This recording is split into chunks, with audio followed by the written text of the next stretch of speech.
tao tana na ba mai stock market mai ram khoi mai goi na sum na thai sam la kho tao tat na ba mai nifty 50 chart de nifty 50 chart tao tat na ba mai support khat jiak the resistance khat jiak da pun the resistance khat jiak the support khat resistance khat jiak the na support resistance to kai nai bot mai pai na entry gai mai phang ni sa to e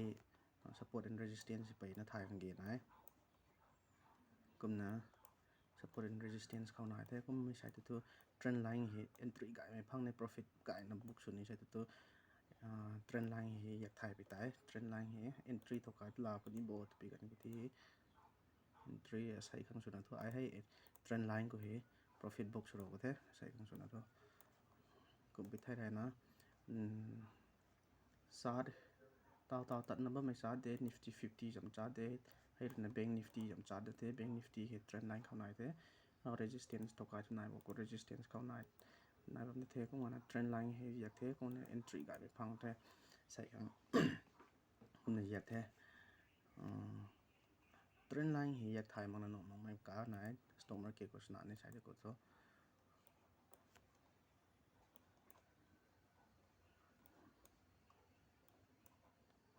support and resistance nai the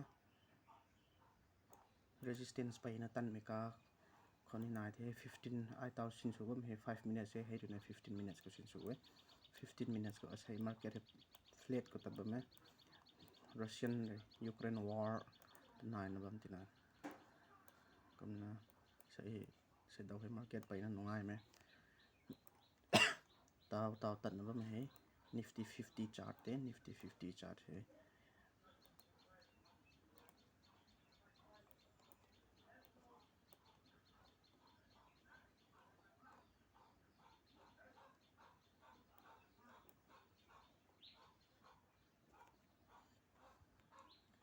tao stock market tong pai na tana na ba mai trending ho ba mai he mai goi na su thai sam ko nak sem mai video de sai khang su na to profit ni se book ro thina ai su na mai goi na mai thai ni bam tu ni nak sem no video de